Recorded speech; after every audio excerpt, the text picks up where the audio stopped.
Welcome, everybody here. This is a special occasion for me to greet someone who is on every list of the most powerful women in the world, and someone who belongs to us here at Yale SOM and has from the very beginning belonged to us, I would say, not just because she went here, but because in so many ways, in every speech she gives and in every time you see her spotlighted, I can just hear the SOM-nish exuding from her, and I think we'll see some of that today. What we're going to do is have a conversation. So I'm going to ask some questions, and she's going to give some answers, and then at the end we'll probably have time for one or two questions from the audience as well, and hopefully we won't wander too far off the kinds of topics you'd like to hear. So, Indra, when I was last saw you, we were in India, and one of the things that you spoke about and several of your leaders spoke about was your Performance with Purpose program. And I was very taken by it and actually came back, and we run a leadership development program class and spoke with it to my class because for me it resonated again with the SOM leadership model, the model of what it is we do. So I wondered if we could start there. Can you talk a little bit about what you mean by Performance with Purpose, what's special about it, and then put a plug in maybe for how it comes from your SOM background. Okay. Not to lead the witness. Sharon.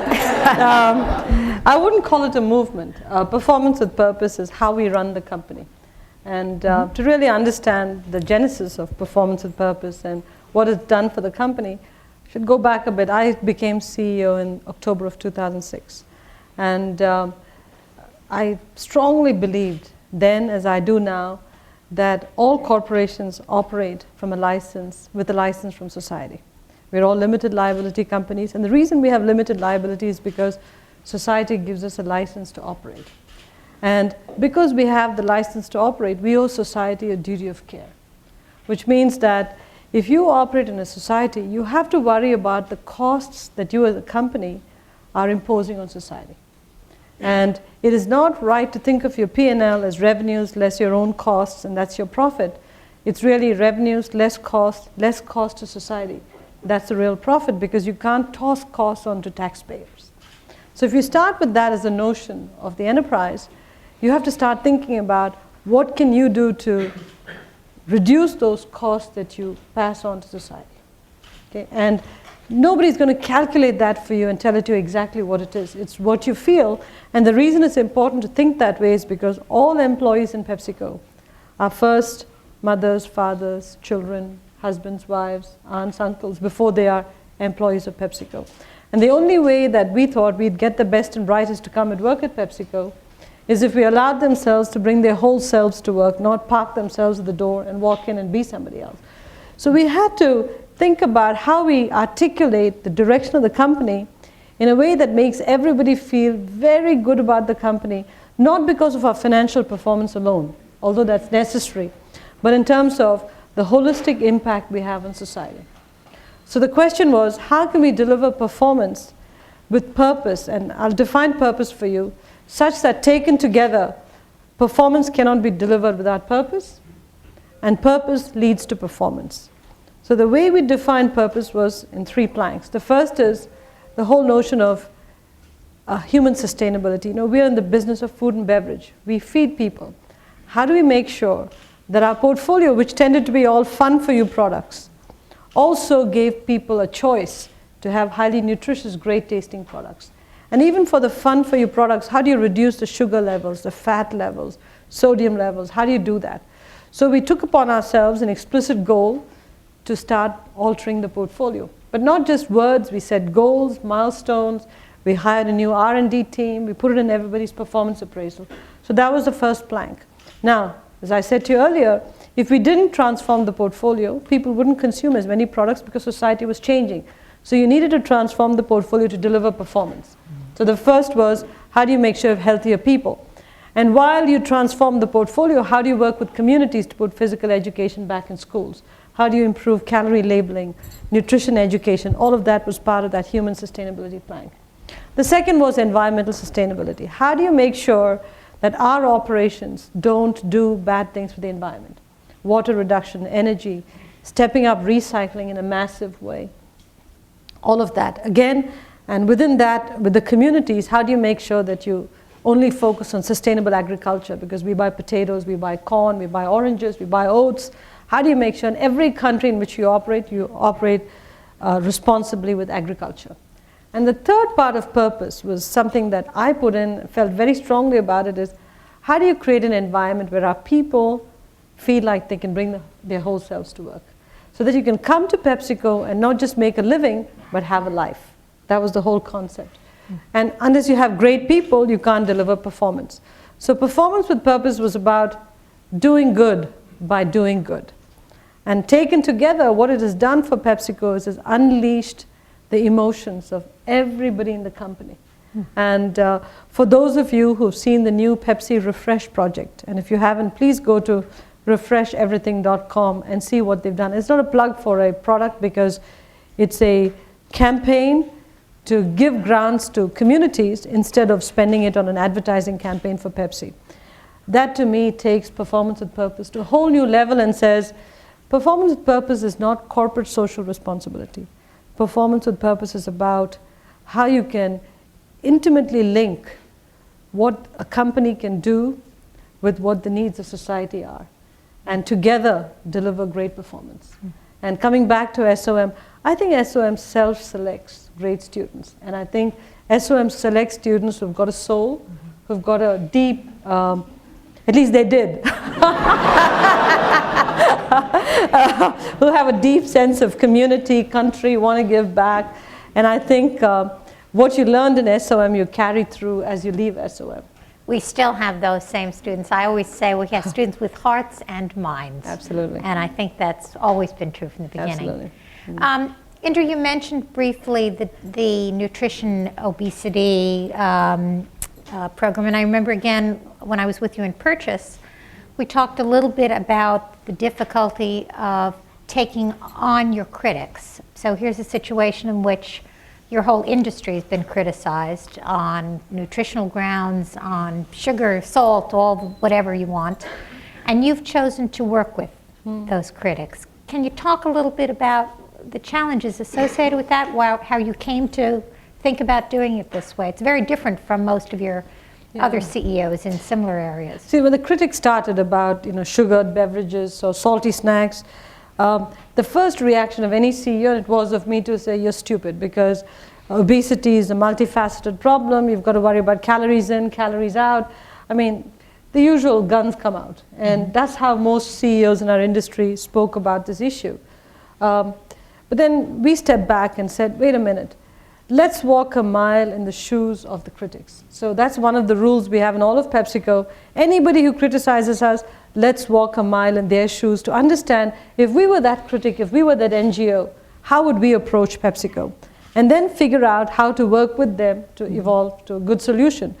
So when we sat down and talked to each of our critics, including Kelly Brownell, who's right here at the Yale Rudd Center, who actually is a critic, but a responsible critic, because a lot of critics have the bully pulpit but are not responsible, okay? But Kelly is a very responsible critic, and his point was, look, society has changed. There's nothing wrong with the products, but those were products for a different time. And how do you get people to have this notion of balance? I mean, this is about balance in your lifestyle. I mean, for those of you who've had a cold Pepsi, it's to die for, okay? But the fact of the matter is, nobody asked you to drink a cold Pepsi sitting in front of a TV and not exercising. Nobody asked you to do that, okay? But in today's world, in today's sedentary lifestyles, that's what people do. And then they say, oh, it's because of the Pepsi. I'll say it's because of cable TV, it's because of the computer. All of that is stupid. This is not about the blame game. The question is, we as a company that provides food and beverages can provide some solutions. What solutions can we provide? We can increase advertising on Diet Pepsi. We can reduce the sugar in regular Pepsi itself without sacrificing taste with some breakthrough. We can advertise asking people to get up and move. We can improve nutrition education. So all of that's right for society. Again, going back to cost to society. So as a company, we engaged with all the critics and we said, tell you what, let us take on action items to actually make a difference. And so we do not criticize the critics.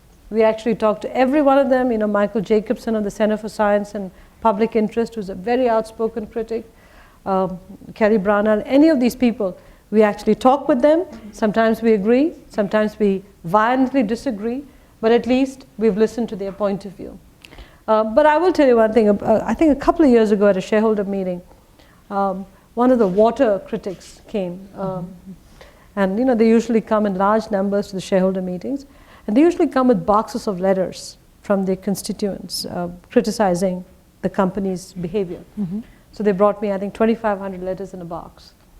And I took the letters, I read a few of them quickly before the meeting. Then they all line up. Those of you who've been in shareholder meetings, in a free question and answer time, anybody can line up at the microphone and ask the CEO any question. So they line up, all of them, all the water critics, and they tell me about water scarcity, water shortage. I listened to them for about 3 minutes, and I looked at them and said, how many of you have grown up in a water shortage environment? Not one of them. I said, I have. So let me tell you how I approach water shortage. I feel it. I mean, you might talk about it, I feel it. And let me tell you what PepsiCo is doing about it. And for the next 10 minutes, I talked about what it is to grow with water shortage and why I feel strongly that we need to do something, and we are doing something. Since then, they have been our best partners in working with us to address this issue of water replenishment and making sure that there's water efficiency. So I think when you engage with critics, when you're sincere about a dialogue, they too are willing to play ball with you, as opposed to you fight back at them and they get more belligerent and more antagonistic. Surely some are suspicious, though, Indra. Yeah. And what do you do then? I mean, surely some people listen to you and think, oh, sure, she's running, this big company, she's good on her feet, but I don't really trust it. What do you do? Come and work at PepsiCo and see for yourself. Where are our two PepsiCo? One, Megan, you worked in environmental sustainability. You should ask her the question. Actually, I'll tell you, you're absolutely right in being suspicious. And you should be. I would be too if I didn't work for PepsiCo and I didn't lead it. But at the end of the day, the proof of the pudding is in the eating. In today's world in particular, where everything has to be transparent, where a sustainability report has to be approved by auditors and published, you have to look at that whole track record. But let me also say something, Sharon. What do you gain by being suspicious? Yeah. Okay? I'd start off saying big companies are in fact good because they drive innovation, they provide jobs, they're engine for growth. So let's figure out how to work with big companies to make a difference, as opposed to sounding like a communist and saying big companies are bad, we need to go to state-owned enterprises. Doesn't work. State-owned enterprises are the biggest polluters. Let's not forget it. So I think we should start with trust, because in today's world, I'm talking about Main Street, I'm not talking about anything else that caused the financial crisis. I'm talking about good Main Street that the preponderance of companies are doing just fine.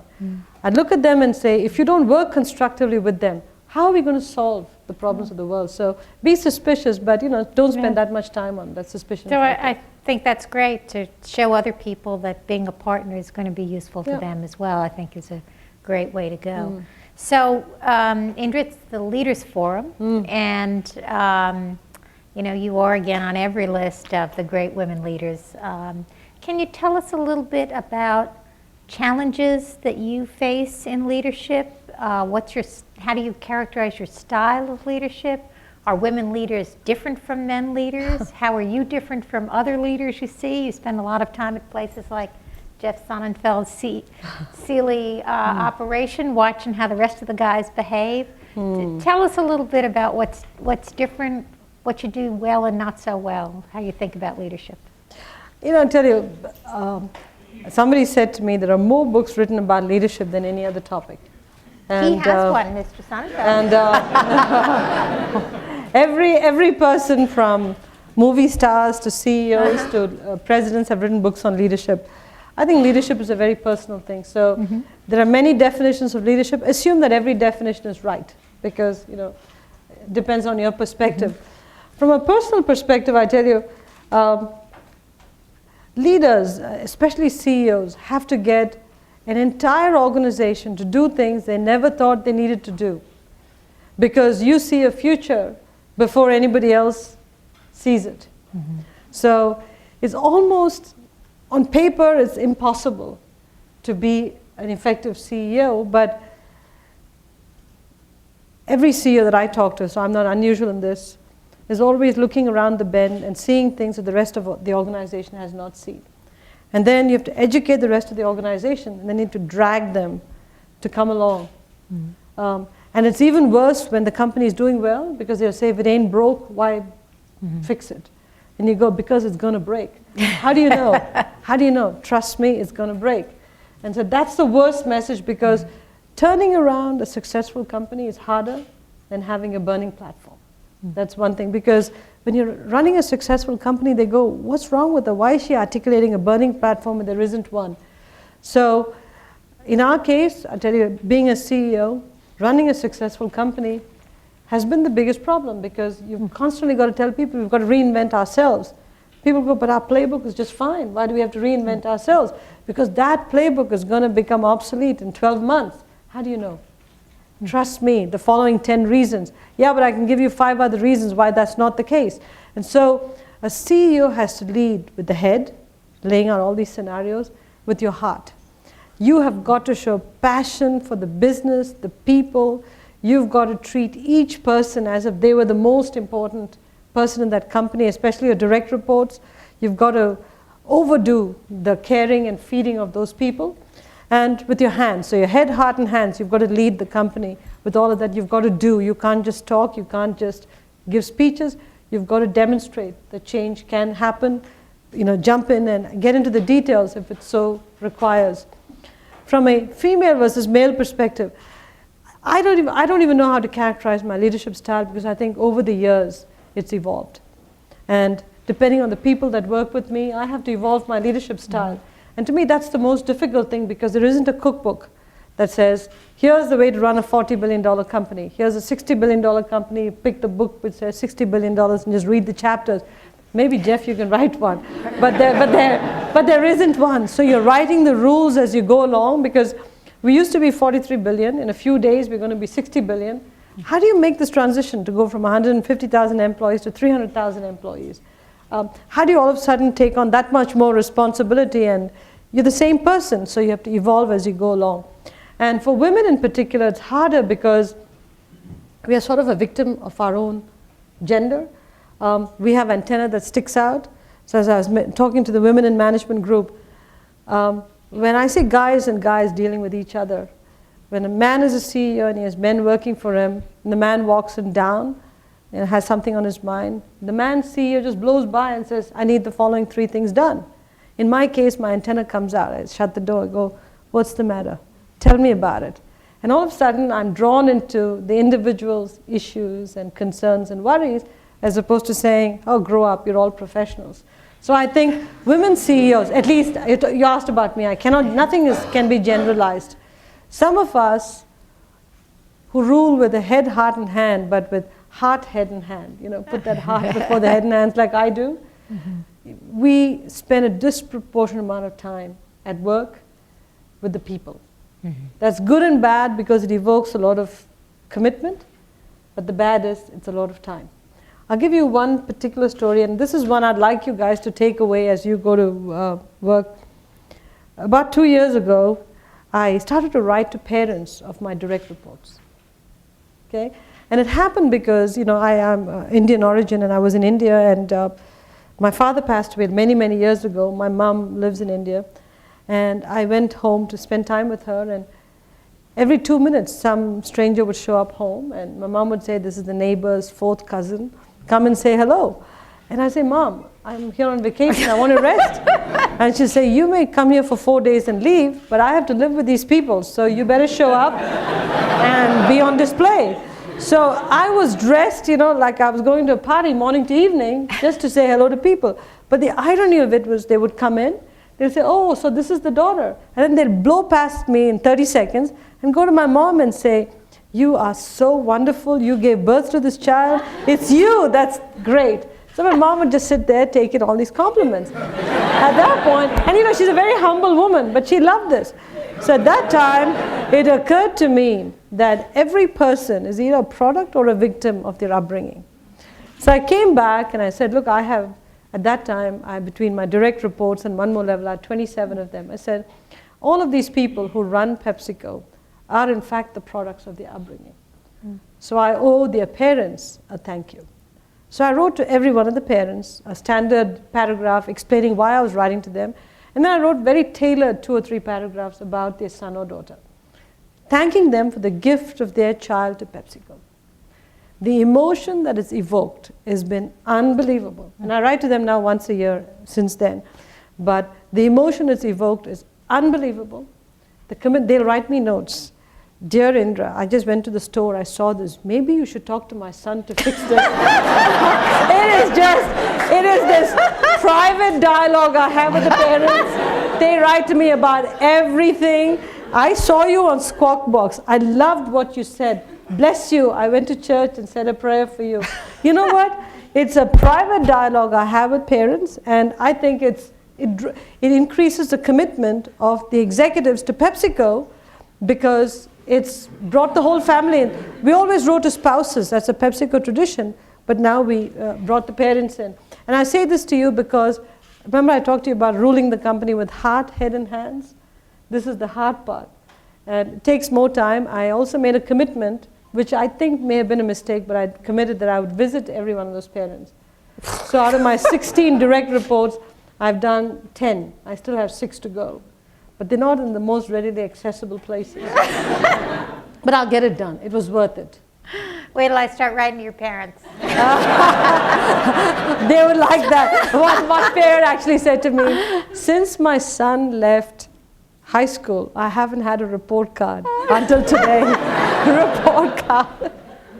I would say there are probably not many male CEOs who are writing to people's parents, and I think it's you're now beginning to. I'm telling them idea. stories and asking them to write, and I'm finding that some of the people that I've shared the story with have now begun to write, and they call me back and say, I cannot believe what it's done to my people.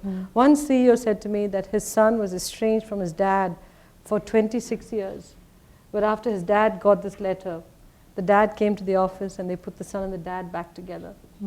So it's done wonderful things. And it's certainly consistent with the whole person view, as you tell us about bringing a whole person, because a whole person is really has a constellation of other whole people attached to them, as it turns out. So Indra, as you look around, I'm sure you've noticed that and talked to some of the people ahead of time. Our students come from all over the world. I seem to recall that your first real time of any length in America was here at Yale SOM. Can you talk a little bit about how it was when you first arrived here as someone from a different culture, and how you found it, and just how it was, and how you reflect upon it now as a grown-up who's been around the world for many years and living many places? I think Yale then and Yale now, SOM then and SOM now, are very different places. You know, I was in SOM. I was a third group to go through SOM. I graduated in 1980, long time ago, and didn't have the amount of support systems that we have today. Yale was not as diverse as it is today. Didn't have as many women, international students. I mean, none of those support systems existed. So it was a pretty lonely place. But there were 3 women in the admissions office, Pat, Porter, Sue, and who was the third one? I don't remember, but I definitely 3 of knew them. Pat and Sue. The older she lady. was German, or I can't remember. I can see her face. Yeah, me too. But the three of them decided they would take me under their wing. And it was just unbelievable. The rest of Yale, there were no support systems. But Pat, Sue, and Anna, I think the 3 of them said, we'll take you under our wing. And every day in the morning when I used to be down, just go to them, and they would be my 3 moms and take good care of me. And then the cutest thing is how they went around New Haven looking for that Indian family that could feed me, because I was a vegetarian. And they found these families that would send me care packages. I mean, this is the kind of help that I got. You could have learned to cook, Indra. That would I was. Sharon, believe it or not, I lived in Hall of Graduate Studies. There was no kitchen facilities. So a month later, I moved to Hadley Hall. But you know, when you're working late in school, no, but I was, sadly, I was the official cook for the group. So if I didn't cook, the rest of my group didn't eat. So I was the official cook too. That's the sad part. But you know, here's the sad thing. At that time, I didn't have money. You know, at the end of the month, if I saved $5, I thought I'd died and gone to heaven, okay? So totally and completely broke is the word. No money to buy clothes, nothing, absolutely nothing. So I'd work the front desk of Hadley Hall from midnight to 5 a.m. And it paid $3.35 at that time. That was the minimum wage, $3.35. And that money that you got in the morning, those $15, $16, was the grocery money for the week. And to go to Pathmark, I think in West Haven or wherever we went to Pathmark, there was only one guy on the floor that had a car. We were all so nice to him because that was cheaper than buying groceries, on Temple Street, not Temple, on whatever that street was parallel to that. And so these were very tough times. I mean, I think all the values one learned about being careful with your money was learned at the time when I was at SOM because I didn't have money. Especially the first year, being dead broke was a great learning experience. Now we have all these grants and loans and things we give you, isn't that right? It's quite a bigger support system, I'd say. It is a bigger support system, and Yale is a much more international place. It is definitely. Than it was. It's one of the things President Levin really has done, which has been really quite wonderful. So, Indra, talking about international matters, when we spoke last time, you said you were thinking about moving a board meeting to someplace overseas. We do it every 2 years. So tell me about that. Is that something that you started? Where do you go? No, it's a normal procedure for most companies. But I think it's a bad idea. I'll tell you why. I think board meetings shouldn't be held overseas. I think we should have international trips by the board. But board meetings themselves have so many requirements, comp committee, audit committee, your nominating committee. You've got to go through procedural stuff. And when you're jet lagged, going through those mounds of paper and flying over your auditors, your comp consultants, your executives who don't need to be part of a board meeting is just not a good use of time. So the big lesson I've learned is that board meetings should always be held in a time zone where jet lag is not going to be a factor. So somewhere between Dallas and New York. And to stay with that, especially when you have an older board, it's very hard, okay? And if you're going to do international trips, make those strict international trips so you can do it on your own schedule, not necessarily tied to a board schedule. So how much of your time are you in the States versus looking around at the rest of your operations? I'd say 50-50. And your family, how has that been? That's another of these gendered issues. So Indra has several children, and yet has had a very ambitious career, pretty much from leaving here. Have you managed that? It's not very well. And I say that because, the good news, bad news is that my children don't know what it is to have a stay-at-home mom. I had a stay-at-home mom. It was fantastic. My kids don't know what it is to have a stay-at-home mom. If I come home at 4 p.m. and my daughter comes home from school, she says, "Mom, is everything okay? Did you lose your job?" It's a very different mindset because they've never seen mom at home. That's the good news and the bad news.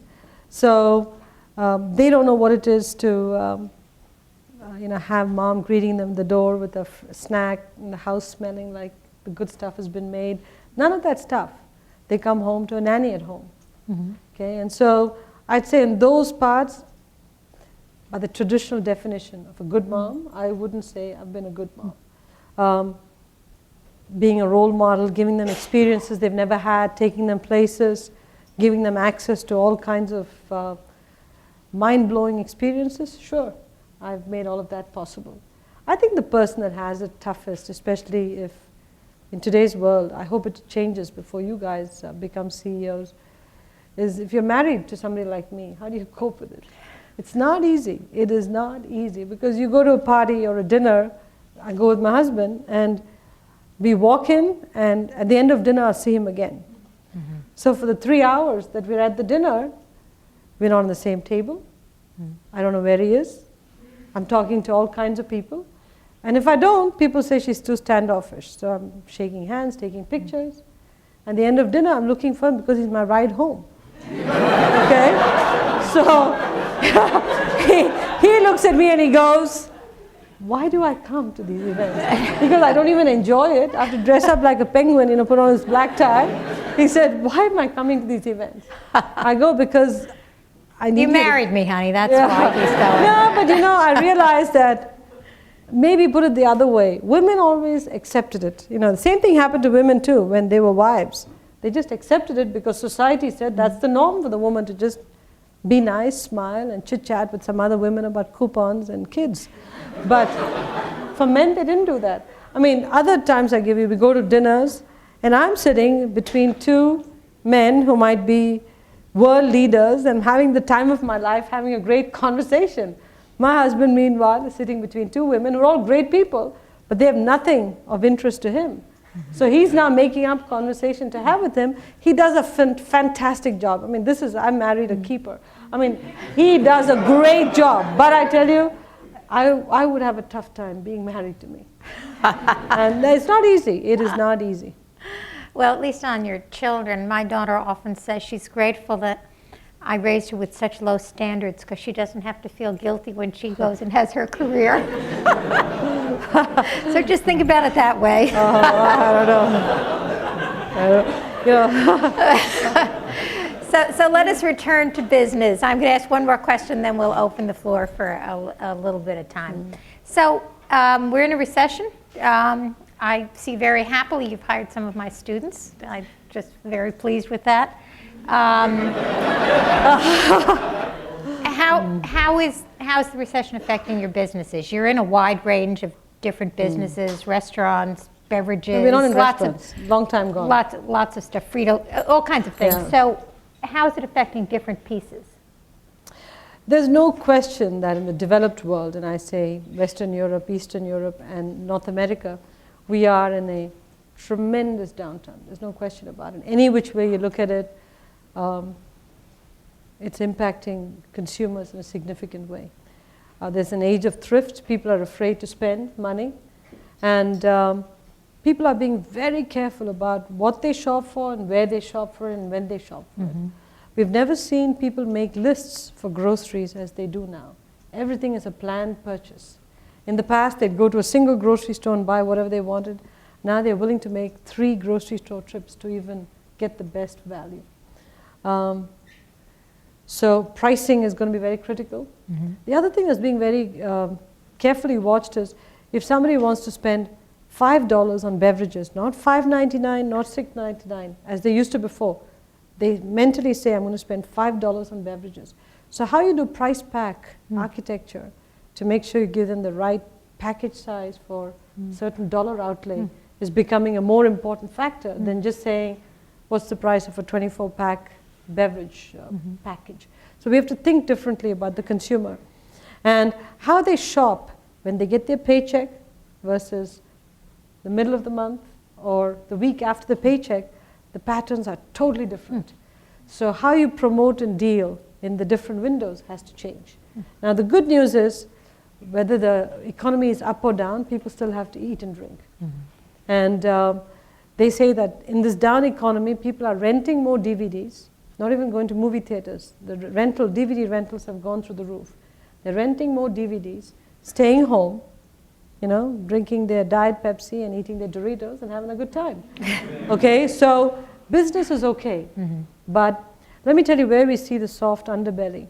Convenience stores used to be the place which was a leading indicator of the economy.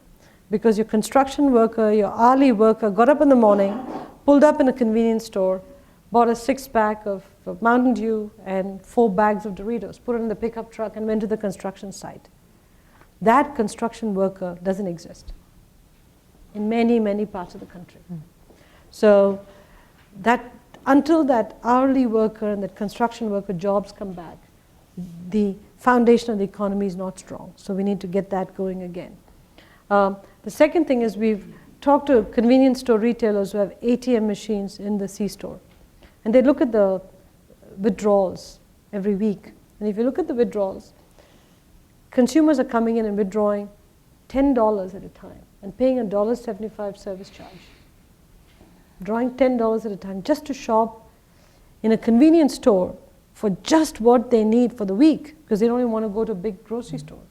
And their balances tend to be $20, which is a huge change from 2 years ago. So these are the leading indicators that are very worrisome, and we need to find a way to get, over the next 2-3 years, 2 or 3 million low-end jobs back in, the real workhorse jobs back in, to get the economy moving again. We have an uphill battle in front of us. Is anyone from our administration talking to you? Oh yes, all the time. So I know these days part of the CEO's job is dealing with the public sector. Yeah. Do you have a favorite thing you've been doing lately? No, we're there all the time. In fact, from here I go to Washington. We have dinner with the president tonight, about 10 CEOs. They're talking with us all the time. All the time. I mean, last night we had a wonderful dinner with Peter Orszag, the head of the Office of Management and Budget, going through pieces on the budget. So being a CEO today, Washington's very, very open to our ideas. The issue is, whatever ideas CEOs give, politically can you sell it? I mean, we've never seen such a partisan environment, so politically can you sell it? So the big question is, it's not the ideas. It's how do you get Washington to accept it and act on it? And I think this is where democracy works against us. So, but that was again, a joke, guys. Again, as you remember, it is one of the things we've always done, is taking Yeah. seriously the public process as well as Yeah. the nonprofit and the for-profit world. And I think these days it seems like that's even more important.